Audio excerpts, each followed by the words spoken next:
कोई प्रेम स्वर में गुरु महाराज की जय ध्वनि करेंगे। बोलिए प्रेम से श्री सद्गुरु महाराज की जय। साउंड ऑपरेटर साउंड बढ़ाइए। बोलिए प्रेम से श्री सद्गुरु महाराज की जय। सबों की मुखारबिंद से आवाज नहीं निकल रही है। सब कोई हृदय से दिल खोल गुरु महाराज की जय ध्वनि करेंगे। गुरु महाराज की जय ध्वनि करने में कंजूसी नहीं करेंगे। बोलिए प्रेम से श्री सद्गुरु महाराज की जय। थोड़ा कसर रह गया। बोलिए प्रेम से श्री सद्गुरु महाराज की जय। श्री सद्गुरु महाराज की जय। मंगल मूर्ति सद्गुरु मिलवै सर्वाधार। मंगलमय मंगल करन वीणावा बारंबार। धान धान सद्गुरु सुखदा महिमा कही न जाए। जो कुछ कहो तुम्हारी कृपा।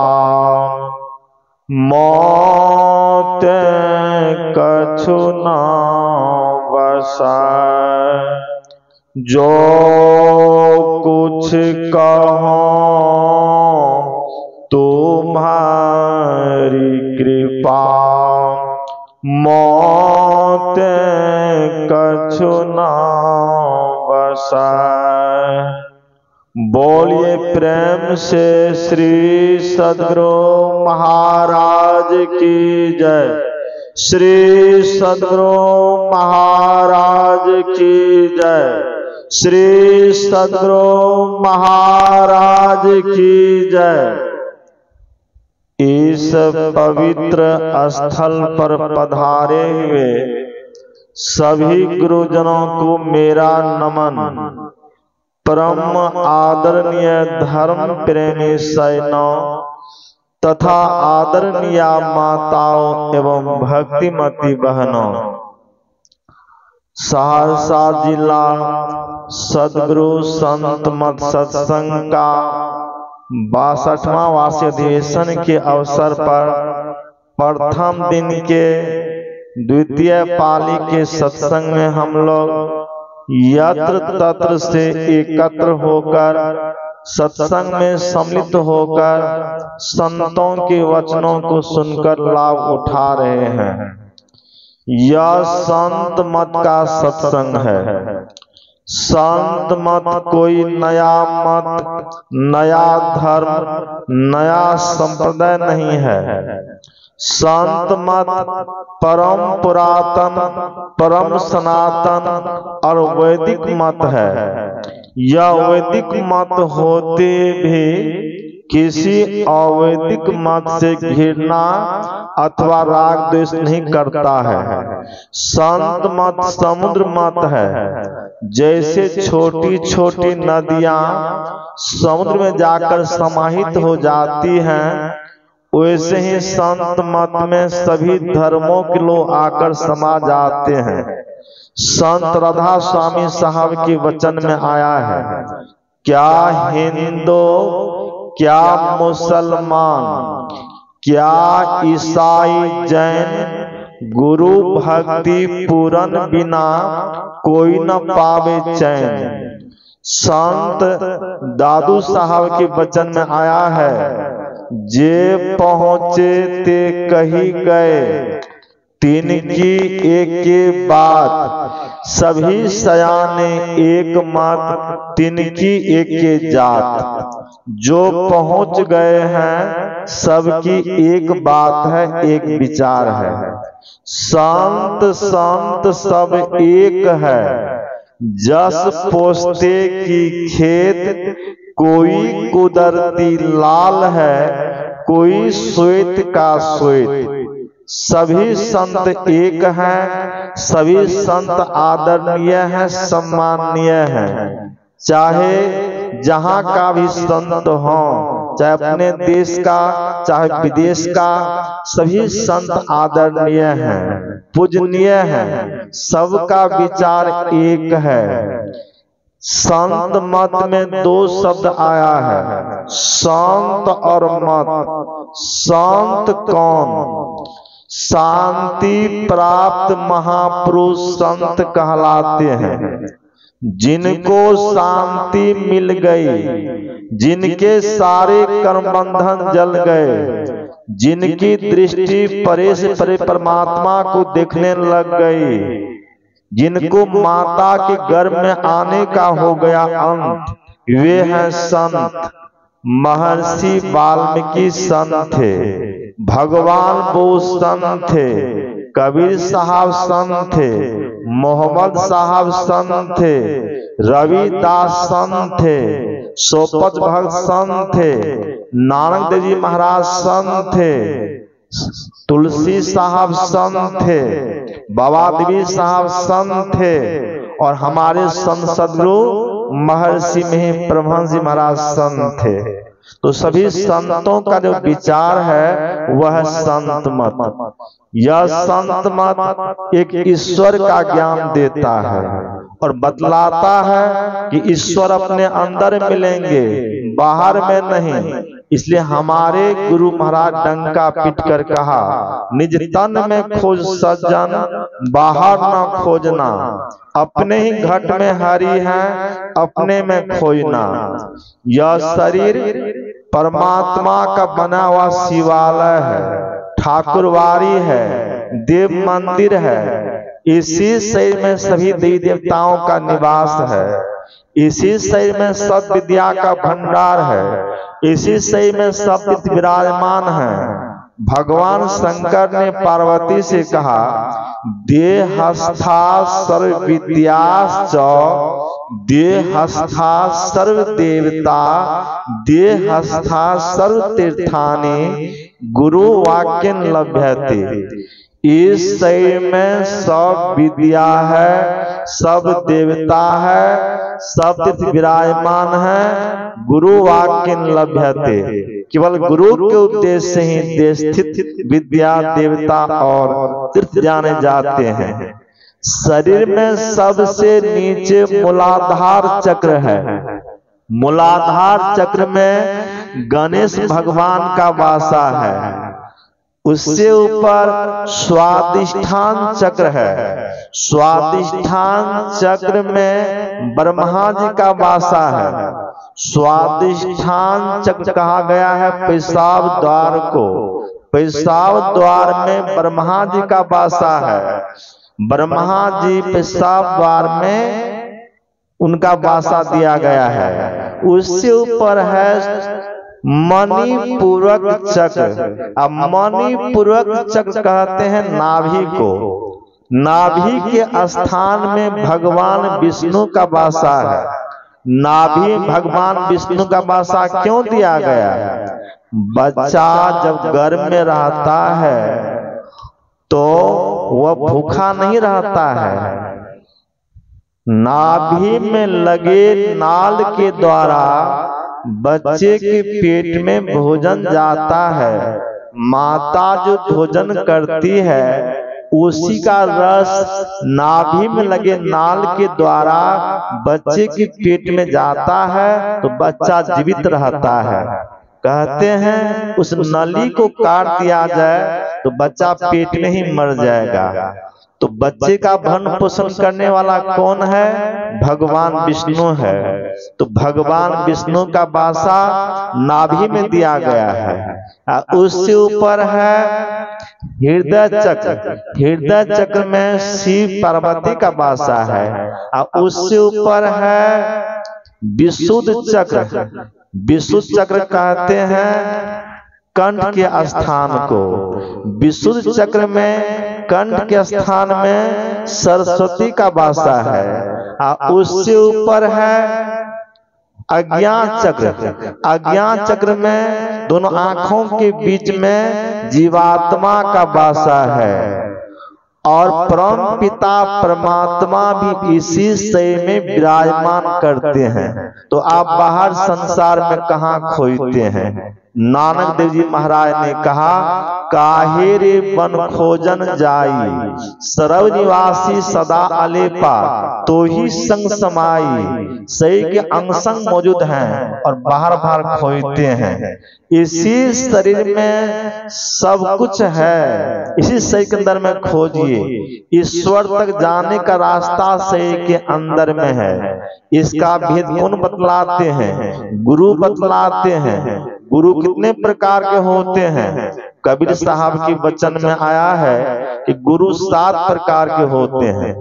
प्रथम गुरु है माता पिता, रज बिरज का सोई दाता। वेद में आया है मातृ देवो भवः, पितृ देवो भवः, आचार्य देवो भवः। माता पिता की सेवा कीजिए, माता पिता कहना मानिए। सुबह उठकर माता पिता को प्रणाम कीजिए, माता पिता से आशीर्वाद लीजिए। रामायण में आया है, प्रातः काल उठ के रघुनाथा, गुरु पितु मातु नवाही माथा। भगवान श्री राम लक्ष्मण शत्रुघ्न और भरत चारों भाई सुबह उठकर माता पिता को प्रणाम करते थे, गुरुजनों को प्रणाम करते थे। जो सुबह उठकर माता पिता को गुरुजनों को प्रणाम करते हैं, उनकी 4 चीजें बढ़ती हैं, आयु, सुंदरता, बल और यश। भगवान बुद्ध ने कहा, संसार में 4 तरह के बूढ़े होते हैं। एक होते हैं वयोवृद्ध, वयोवृद्ध प्रणाम है, मैं उसे प्रणाम करता हूँ। दूसरे होते हैं संबंध के बूढ़े, जैसे चाचा की आयु 15 साल की है, अब भतीजा की आयु 30 साल की है, तो 30 साल वाले भतीजा 15 साल वाले चाचा जी को प्रणाम करेंगे।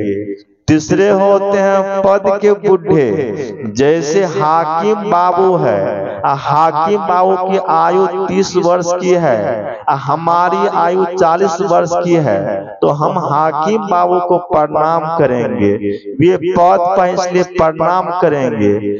चौथे होते हैं ज्ञान वृद्ध।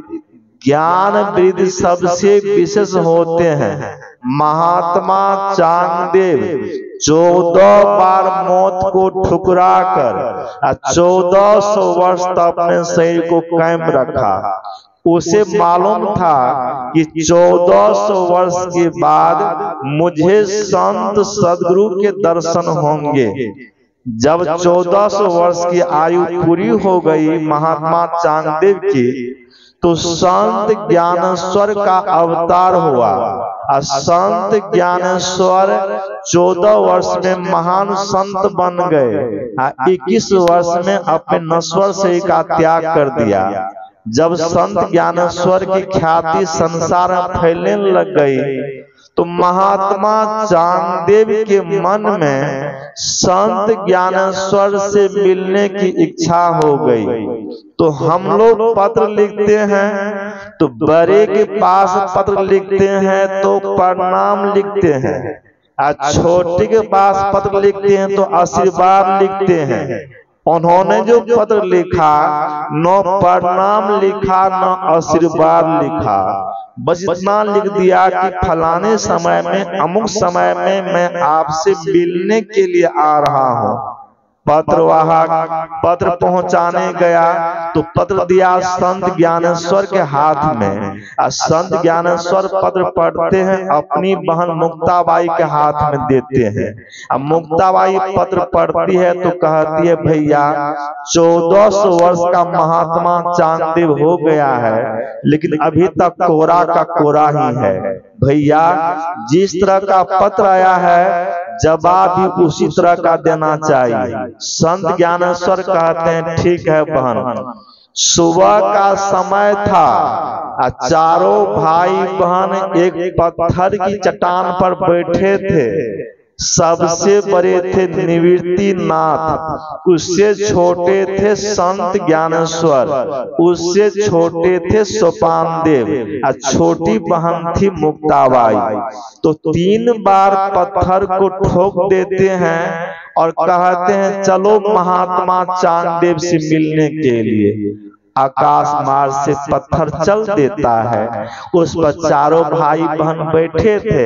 अब पत्थर आकाश मार्ग से जा रहा है, उधर से महात्मा चांगदेव बाघ पर सवार होकर और हाथ में सांप का चाबुक लिए हुए ये भी आकाश मार्ग से आ रहे थे संत ज्ञानेश्वर से मिलने के लिए। तो रास्ते में दोनों मिल जाते हैं। तो महात्मा चांगदेव संत ज्ञानेश्वर को निर्जीव पत्थर पर सवार देखकर आश्चर्य में पड़ गए, सोचने लग गए कि मैं जा रहा था संत ज्ञानेश्वर से मिलने के लिए सजीव बाघ पर सवार होकर, और वे आ रहे हैं निर्जीव पत्थर पर सवार होकर, तो वे हमसे बड़े हो गए। तो आकाश मार्ग में ही महात्मा चांगदेव बाघ पर से उतर गए और जाकर संत ज्ञानेश्वर को प्रणाम किया। 1400 वर्ष के उम्र वाले 14 वर्ष के उम्र वाले को प्रणाम करते हैं। ये हो गए ज्ञान वृद्ध। आप लोग जानते हैं कि सुखदेव मुनि कम ही उम्र के थे और जिस सभा में पहुंच जाते थे उस सभा के उठकर खड़े हो जाते थे।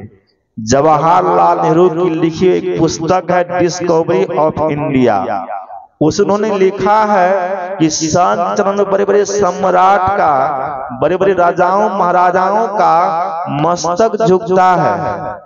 पलटू साहब की वचन में आया है, सबसे बड़े हैं संत, दूसरा नाम है, तीजे 10 अवतार तिन्हें प्रणाम है। अब ब्रह्मा विष्णु महेश सकल अवतार हैं। अरे हारे पलटू सबके ऊपर संत मुकुट सरदार है। बड़ा होते ही पूजिए संतन किया विचार, संतन किया विचार ज्ञान का दीपक लिन्हा, देवता कोटि नजर में सबको चिन्हा, सबका खंडन किया खोजी के 3 निकारा, तीनों में 2 से ही मुक्ति का एक के द्वारा। हरि है गुण के बीच संत है गुणते न्यारा, पलटू प्रथम संत जन दूजे है करतार, बड़ा होते पूजिए संतन किया विचार। तो जो बड़े हैं, जो आदरणीय हैं, जो सम्माननीय हैं, उसका आदर कीजिए। तो प्रथम गुरु माता पिता है, रज बिरज का सोई दाता है। दूसर गुरु है मन की धाय, ग्रह बास की बन छोड़े। तीसर गुरु जिन धरिया नामा, ले ले नाम पुकारे गामा। चौथे गुरु जिन शिक्षा दिन्हा, जगत व्यवहार सबे तब चिन्हा।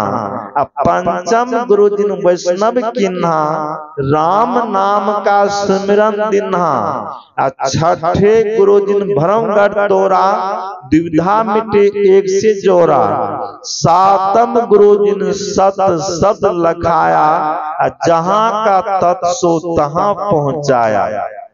कबीर 7 गुरु संसार में, सेवक सब संसार।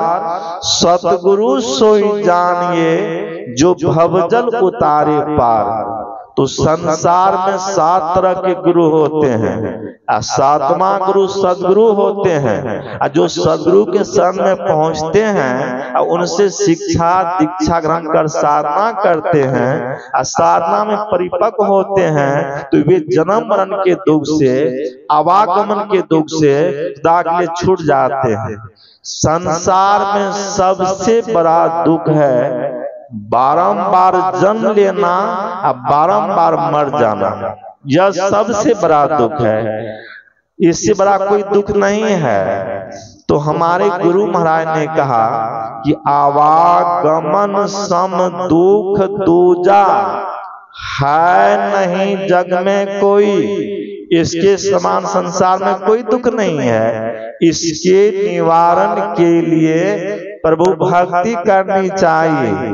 आवागमन से छूटना चाहते हैं तो परमात्मा की भक्ति कीजिए। अब परमात्मा की भक्ति करने से पहले परमात्मा के स्वरूप को जानना होगा कि परमात्मा का स्वरूप क्या है। जिसकी आप भक्ति करेंगे उसका स्वरूप क्या है। ईश्वर की आप भक्ति करेंगे तो ईश्वर का स्वरूप क्या है उसको जानना होगा। ईश्वर में कोई हाथ पैर रूप रंग आकार प्रकार नहीं है। जिसमें हाथ है, पैर है, रूप है, रंग है, आकार है, प्रकार है, वह ईश्वर नहीं है, ईश्वर की माया है। राम का रूप, कृष्ण का रूप, शिव का रूप, दुर्गा का रूप, शंकर का रूप, हनुमान का रूप माया रूप है। तो माया रूप में लगे रहेंगे तो आवागमन छुटकारा नहीं मिलेगा, दुखों छुटकारा नहीं मिलेगा। उस रूप जिसने धारण किया, जिसने राम के रूप को धारण किया, जिसने कृष्ण के रूप को धारण किया, उसको जानना होगा, उसके स्वरूप को जानना होगा। तो जिसने राम के रूप को धारण किया वह स्वरूप से अनंत है, उसका कहीं अंत नहीं है, असीम है, अजन्मा है, अगोचर है, उसमें कोई रूप नहीं है। जिसमें कोई रूप नहीं है वही परमात्मा है। जो अनंत है वही परमात्मा है। उसी परमात्मा की हम लोग भक्ति करेंगे तो जन्म मरण के दुख से छूट जाएंगे। तो परमात्मा में कोई रूप नहीं है, आकार प्रकार नहीं है। परमात्मा सब दिन से है। जब कुछ नहीं था तब वह परमात्मा था, जब कुछ नहीं रहेगा तब वह परमात्मा रहेगा। परमात्मा में मौज हो गई, मैं एक हूँ अनेक हो जाऊं। मौज होने पर कंप हुआ, कंप का सहचर शब्द हुआ, शब्द से प्रकाश हुआ, प्रकाश से अंधकार हुआ और अनेक नाम रूप की सृष्टि का निर्माण हो गया। तो आप अंधकार से सिमट कर प्रकाश में जाएंगे, आप प्रकाश सिमट कर शब्द में जाएंगे, और शब्द से सिमट कर निःशब्द में जाएंगे, और परमात्मा से एकमेक होंगे तो रागिल कल्याण हो जाएगा। यही युक्ति साधु संत बतलाते हैं। गोरख बाबा के वचन में आया है कि सब धातु का कया पेंद्रा तामाही जुगती बिन सुआ। सदगुरु मिले तब उबरे बाबू, नहीं तो परलय हुआ। यह शरीर 7 धातु के मिलाप रूप से बना है। रस, रग, मांस, मेद, मज्जा, अस्थि और बीज, 7 धातुओं का मिलाप रूप यह शरीर एक पिंजरे के समान है। शरीर पिंजरे में दृश्वा कैद है। कब से कैद है? तो एक फकीर ने कहा इस मुश्किल में अद्भुत मूसा, जब से यह सृष्टि हुई है, जब से संसार बना है, तब से है घुसा। तो इस शरीर को मुश्किल कहा गया है। हम लोग अपने घर में मुश्किल रखते हैं मूसा फंसाने के लिए। तो हम लोग क्या करते हैं? मुश्किल में रोटी डाल देते हैं, दरवाजा खोल देते हैं, मूसा जाता है, मुश्किल में प्रवेश होता है, रोटी खींचता है, दरवाजा बंद हो जाता है, उसी में फरफराते रहता है। उसी तरह से इस शरीर की मुश्किल में जिरमुसा फंस गया है, घुस गया है। कब से फंसा है? जब से संसार बना है तब से फंसा है। आप कहेंगे यह शरीर तो हाल का ही है, कुछ ही वर्षों का है, 40, 50, 60, 70, 80, 90 वर्षों का है। तो जब से संसार बना है तब से कैसे घुसा है? तो एक ही शरीर नहीं है, 5 शरीर है। स्थूल, सूक्ष्म, कारण, महाकारण, केवल। साधारण मौत में स्थूल शरीर छूटता है, हार चाम का शरीर छूटता है, अब बाकी 4 शरीर नहीं छूटता, 4 शरीर नहीं मरता है, इसलिए पुनः जन्म लेना पड़ता है। 4 शरीर को लेकर स्थूल शरीर को छोड़कर जीवात्मा 4 शरीर के साथ निकल जाती है। और अंत समय में जिस तरह की भावना रहती है, अंत समय में जिस तरह का ख्याल रहता है, जिस तरह की भावना रहती है, उसी के अनुरूप अगला जन्म होता है। तो मरने के समय यदि आपकी भावना पाश्विक रह गई, किसी पशु पर, किसी बैल पर, हाथी पर, घोड़ा पर आपका ख्याल चला गया, तो उसी में आपको जाना पड़ेगा। इसलिए दीक्षा की जरूरत है। आप गुरु से दीक्षा लेकर मंत्र जाप करेंगे, गुरु रूप का ध्यान करेंगे, दृष्टि साधन करेंगे। अंत समय में यदि आपका मन जप में, ध्यान में लगा रह गया, तो मरने के बाद फिर मानव का शरीर मिलेगा, किसी अन्य योनि में नहीं जाएंगे, हाथी, घोड़ा, बैलगधा की योनि में नहीं जाएंगे। दीक्षा नहीं लेंगे, गुरु दीक्षा नहीं लेंगे, वैसे रह जाएंगे, निगुरा बनकर संसार में रह जाएंगे। तो मरने के बाद पशु योनि में चले जाएंगे, हाथी, घोड़ा, बैलगधा की योनि में चले जाएंगे, सांप बिच्छू की योनि में चले जाएंगे, रसला की योनि में चले जाएंगे, दुखों को भोगते रहेंगे। आकर 4,84,000 जोनि भ्रमत यह जीव अविनाशी। यह अविनाशी जीव अनेक शरीरों को धारण किया है। अभी मानव का शरीर मिला है, अब मानव का शरीर बड़े भाग से मिला है, या मानव का शरीर बारंबार नहीं मिलता है। इसलिए भगवान श्री राम ने कहा अपनी प्रजाओं से कि बड़े भाग मानुष तन पावा, यह शरीर बड़े भाग से मिला है। और इस शरीर के अंदर में साधन का धाम है। संसार जितने भी शरीर हैं, किसी शरीर में साधन का धाम नहीं है, एक मानव शरीर में साधन का धाम है। यही तो मानव शरीर की विशेषता है। इसलिए इस शरीर के लिए देवता भी तरसते हैं। जो नासमझ मानव हैं वे देवता की पूजा करते हैं, और देवता चाहते हैं मानव का शरीर। और देवता भी बंधन में है, देवता भी दुख में है। और देवता को जब मानव का शरीर मिलेगा, अब मानव से मिलकर देवता यदि भक्ति करेगा तो उसे मोक्ष मिलेगा, दुखों का अंत होगा। तो हम लोगों को मानव का शरीर मिल गया है, इस अवसर को मत जाने दीजिए। अवसर यदि बीत जाएगा तो पछताना पड़ेगा। तो जो अभी तक गुरु दीक्षित नहीं हुए हैं, भजन भेद नहीं लिए हैं, तो कल अवसर है, कल अंतिम है। कल प्रातः काल सत्संग के उपरांत अवश्य दीक्षा ग्रहण कर लेंगे। एक साधु बाबा थे, वे भिक्षाटन करते थे, और जिसके द्वार पर जाते थे तो कहा करते थे कि राम राम कहिए भव सागर तरिए, राम राम कहिए भव सागर तरिए। एक धनवान व्यक्ति के द्वार पर एक पिंजरा में एक सुग्गा था। तो साधु बाबा ने कहा राम राम कहिए भव सागर तरिए। तो पिंजरे में जो सुगा था उसने कहा राम राम कहिए लो पिंजर पर ये। तो साधु बाबा ने कहा रे सुगा, मैं कहता हूँ राम राम कहिए भव सागर तरिए, और तुम कहते हो राम राम कहिए लो पिंजर पर ये, क्यों कहते हो बतलाओ। तो सुगा ने कहा साधु बाबा आप तो किसी के मुंह से सुने होंगे कि राम राम कहने से भवसागर से पार हो जाते हैं। आप किसी पुस्तक में पढ़े होंगे कि राम राम कहने से भवसागर से पार हो जाते हैं।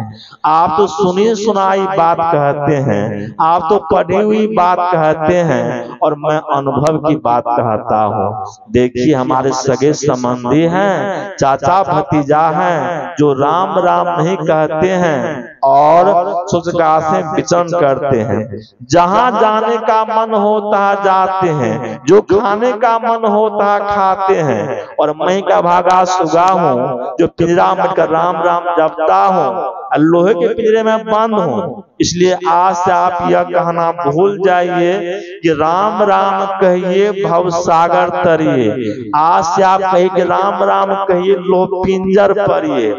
तो साधु बाबा ने सुगा से कहा, रे सुगा तू मुझे ज्ञान देते हो, उपदेश देते हो, अरे युक्ति जाने तो सहजे तरिए। तुम राम का नाम लेते हो, युक्ति जानकर नहीं लेते हो, इसलिए तुम पिंजरे में बंद हो।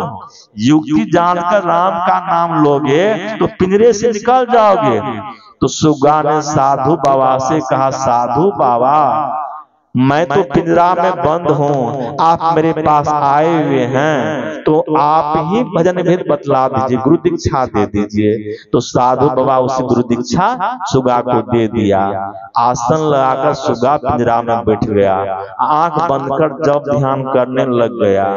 इतना मन से जब ध्यान किया कि सुगा को समाधि लग गई।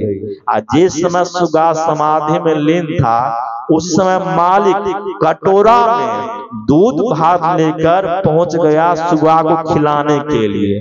अब पहले मालिक पहुंचते थे सुगा के पास तो सुगा एकटक से देखता था। उस दिन सुगा की आंख बंद थी। अब मालिक के मन में हो गया, आज सुगा की आंख क्यों बंद है? तो मालिक सुगा के पास आकर नाक के पास उंगली दिया, देखा सांस भी बंद है। नारी छुआ, देखा नारी बंद है। सुगा को पिंजरा में से धकल दिया तो सुगा पिंजरा में लुढ़क गया। मालिक ने सोचा सुगा मर गया। अब पिंजरा का फाटक खोल दिया, उसे बाहर निकालकर फेंक दिया। सुगा फुर से आकाश में उड़ गया। तो युक्ति जाने तो सहजे तरे। आप राम का नाम लेते हैं, आप कृष्ण का नाम लेते हैं, आप शिव का नाम लेते हैं, आप हनुमान का नाम लेते हैं, आप दुर्गा का नाम लेते हैं, आप काली का नाम लेते हैं, आप गुरु का नाम लेते हैं, युक्ति जानकर नहीं लेते हैं तो लाभ नहीं होगा, लाभ से वंचित रहेंगे। यदि लाभ पाना चाहते हैं तो गुरु अवश्य कीजिए। बिनु गुरु भव निधि तरे न कोई, जो बिरंची शंकर सम होई। आप शंकर के समान हो जाइए, आप ब्रह्मा समान हो जाइए। जब तक गुरु नहीं करेंगे तब तक कल्याण नहीं होगा, उद्धार नहीं होगा। हमारे गुरु महाराज के गुरु थे परम संत बाबा देवी साहब। अब बाबा देवी साहब गुरु थे संत तुलसी साहब, जो हाथरस की खाई में रहकर ध्यान तपस्या करते थे। वे पेशवा खानदान के थे। अब बचपन में उसकी शादी हो गई थी। अब 12 वर्ष की आयु में घर से निकल गए। अब उसकी पत्नी खोती हुई हाथरस की खाई पहुंच गई। अब पत्नी कहने लग गई, आप मुझे घर में छोड़कर आ गए हैं यहाँ साधु संत बनने के लिए। तो तुलसी साहब ने अपनी पत्नी से पूछा, तुम क्या चाहती हो बतलाओ। तो पत्नी बोली, आप तो खुद जानते मैं क्या चाहती हूँ, तुम पुत्र चाहते हो, जाओ तुम्हें पुत्र हो जाएगा। तुलसी साहब नहीं गए, आशीर्वाद दिया पुत्र हो गया। तुलसी साहब नहीं गए। तुलसी साहब का एक दोहावली है, उसमें 700 दोहा है। 2 दोहा मैं आप लोगों को सुनाता हूँ। रवि पंचक जाके नहीं, ताही चतुर्थक ना, 23 सप्ताह घेरे रहे, ताघर तेसरना। रवि का 5वां दिन कौन होता है? रवि, सोम, मंगल, बुध, गुरु। जिसको रवि का 5वां नहीं है, गुरु नहीं है, ताही चतुर्थकना, उसको चौथा नहीं होगा। चौथा क्या है? रवि, सोम, मंगल, बुध, उसे सद्बुद्धि नहीं होगी। 23 सप्ताह घेरे रहे, वह 7वां के फेरे में दिन रात लगा रहेगा। 7वां क्या है? रवि, सोम, मंगल, बुध, गुरु, शुक्र, शनि। वो हमेशा शनि ग्रह के फेरे में लगा रहेगा। ताघर तेसरना, उस घर में तीसरा नहीं होगा। तीसरा क्या है? रवि, सोम, मंगल, उस घर में मंगल नहीं होगा, कल्याण नहीं होगा। तो आप मंगल चाहते हैं, आप कल्याण चाहते हैं, सुख शांति चाहते हैं, आवागमन के दुख से छूटना चाहते हैं, तो सबसे पहले गुरु कीजिए। गुरु करेंगे सद्बुद्धि होगी। सद्बुद्धि किसे कहते हैं? कमाने खाने की बुद्धि सबके पास है, बाल बच्चा पैदा करने की बुद्धि सबके पास है। और सद्बुद्धि किसे कहते हैं? सद्बुद्धि कहते हैं सत्संग ध्यान करने की बुद्धि को।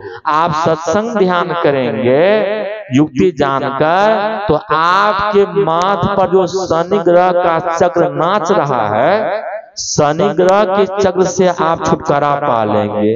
और शनि ग्रह के चक्र से आप छुटकारा पा लेंगे तो आपके घर में तीसरा हो जाएगा। तीसरा क्या है? रवि, सोम, मंगल। आपके घर में मंगल हो जाएगा, आपका जीवन कल्याणमय हो जाएगा, शांतिमय हो जाएगा। एक दोहा और सुनाता हूँ। अंक चतुर्गुण पंच युक्त, तासु दुगुण कर दे, अष्ट भाग करी जानिए, गुरु चरण कहिले। कोई भी अंक लीजिए, चाहे 5 ही लीजिए, अंक चतुर्गुण चौगुना कर दीजिए, 5 चौका 20, पंच युक्त 5 जोड़ दीजिए 25, तासु दुगुन कर दे, दुना कर दीजिए 50, अष्ट भाग करी जानिए, 8 से भाग दीजिए, 8 छके 48, कितने शेष बचे? 2। गुरु चरण कहिले। कोई भी अंक लेंगे 2 ही शेष बचेगा। बिना गुरु से कुछ नहीं होगा, कुछ नहीं होगा। एक विद्वान व्यक्ति थे, वे नाव पर सवार हो गए, और नाव जब आगे बढ़ गई तो मल्लाह से पूछा, कहो भाई मल्लाह, तुम गाछ वृक्ष की विद्या जानते हो? मल्लाह ने कहा, मैं तो केवल नाव चलाना जानता हूँ, इसी से हमारी जीविका चलती है, अब परिवार का भरण पोषण होता है। विद्वान ने कहा, तुम्हारा 4 ना जीवन बेकार चला गया। फिर विद्वान ने मल्लाह से पूछा, कहो भाई मल्लाह, तुम नक्षत्र विद्या जानते हो? मल्लाह ने कहा, मैं तो इतना ही जानता हूँ कि नाव को इस पार से उस पार ले जाना और उस पार से इस पार ले आना, यही जानता हूँ, इसके अलावा कुछ नहीं जानता हूँ। तो विद्वान ने कहा, तुम्हारा 8 ना जीवन बेकार चला गया। फिर विद्वान ने मल्लाह से पूछा, कहो भाई मल्लाह, तुम पढ़ना लिखना जानते हो, हिसाब किताब पढ़ना जानते हो? तो मल्लाह ने विद्वान से कहा, बाबूजी आप मेरा माथा क्यों खराब करते हैं, मैं तो केवल नाव चलाना जानता हूँ। तो विद्वान ने कहा, तुम्हारा 12 ना जीवन बेकार गया। तो जैसे ही कहा, उसी समय चट्टान से नाव टकरा गई और नाव का तख्ता उखड़ गया और नाव में पानी आने लग गया। और मल्लाह कहते हैं विद्वान से, बाबूजी आप तो संसार भर की विद्या जानते हैं, पढ़े 6 शास्त्र, 18 पुराण पढ़े, वेद उपवेद आदि अंग को जाना है, गीता रामायण श्रुति स्मृति पढ़े, सांख्य दर्शन आदि भी जाना है बनाना संसुरठा चौपाई को, जाना है राग भिरवी का गाना है, इतना जाना सब खाक दुल छाना, जाना सुनिए आत्म पिछाना, 14 चारों 8 10 रस समझ भरपूर, और नाम भेद जाने बिना सकल समझ मधुर। तो नाम भेद कहिए, भजन भेद कहिए, गुरु दीक्षा कहिए, एक ही बात है। तो मल्लाह ने विद्वान से कहा, बाबूजी आप तो दुनिया भर की विद्या जानते हैं, तैरने की विद्या जानते हैं, तो विद्वान ने कहा मैं तो तैरने की विद्या नहीं जानता हूँ। तो मल्लाह ने कहा आप दुनिया भर की विद्या जानते हैं, तैरने की विद्या नहीं जानते हैं। तो मेरा तो 12 जीवन बेकार गया, अब बाकी 4 जीवन से मैं तैर कर निकल जाऊंगा। आप तैरने की विद्या नहीं जानते हैं तो आपका 16 जीवन बेकार चला जाएगा। वही हुआ, मल्लाह तैर कर निकल गए, अब विद्वान उसी नदी में डूब कर मर गए। तो यह कहानी कहने का तात्पर्य यह है कि आप भौतिक विद्या में निपुण हैं, प्रकांड से प्रकांड विद्वान हैं, PhD डीलिट की उपाधि मिल गई है, सांसारिक विद्या में कमी नहीं है, लेकिन आध्यात्मिक विद्या आपके पास नहीं है तो इसी भव सागर में पड़े रहेंगे, जन्मते रहेंगे, मरते रहेंगे, दुखों को भोगते रहेंगे। इसलिए साधु संतों ने कहा कि आध्यात्मिक विद्या यानी आत्मा संबंधी विद्या, आंख से ऊपर की विद्या, आंख से नीचे की विद्या भौतिक विद्या है, सांसारिक विद्या है, खाने पीने रहने की विद्या है, परिवार चलाने की विद्या है, संसार चलाने की विद्या है। और आंख से ऊपर की जो विद्या है वो आध्यात्मिक विद्या है, वो आत्मा संबंधी परमात्मा संबंधी विद्या है। और उस विद्या जो जान लेते हैं उसको आत्मज्ञान हो जाता है, और जिसमें आत्मज्ञान हो जाता है उसमें परमात्मा ज्ञान हो जाता है। जो ही आत्मा है सोई परमात्मा है। एक बूंद जल की पहचान हो जाने पर लोटे जल की पहचान, कुएं जल की पहचान, नदी जल की पहचान, समुद्र जल की पहचान हो जाती है। उसी तरह से जब आत्मा की पहचान हो जाएगी तो परमात्मा की पहचान हो जाएगी। एक फकीर हो गए दीन दरवेश। दीन दरवेश के वचन में आया है, हिंदू कहे हम बड़े, मुसलमान कहे हम, एक मूंग दो फार है, कौन ज्यादा कौन कम, कौन ज्यादा कौन कम, कभी करियो मत कजिया, एक भजत है राम दूजे रहमान से रजिया। कहे दीन दरवेश दो सरिता मिली सिंधु, सबका मालिक एक है, क्या मुस्लिम क्या हिंदू, सबका मालिक एक है। मालिक तक पहुंचने का रास्ता भी एक है, वह बाहर संसार का नहीं अंदर का रास्ता है। तो इसी अंदर के रास्ते का भेद गुरु बतलाते हैं।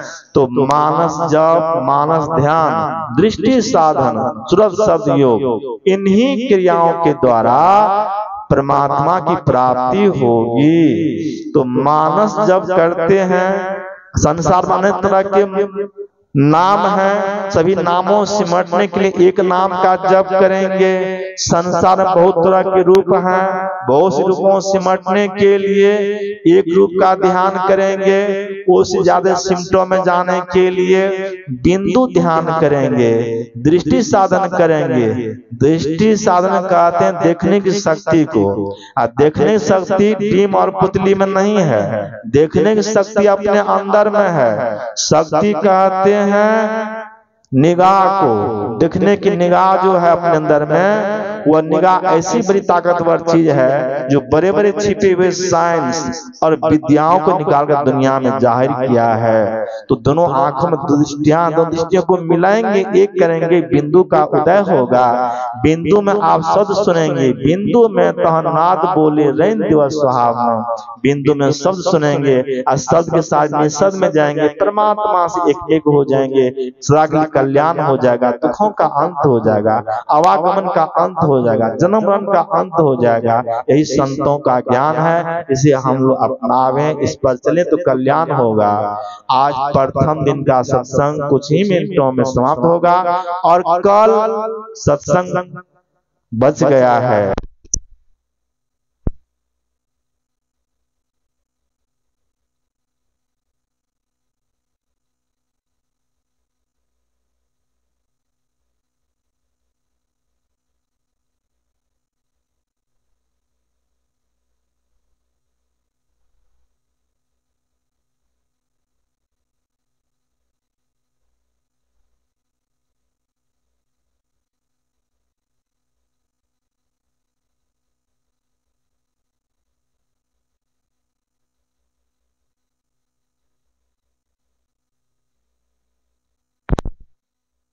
से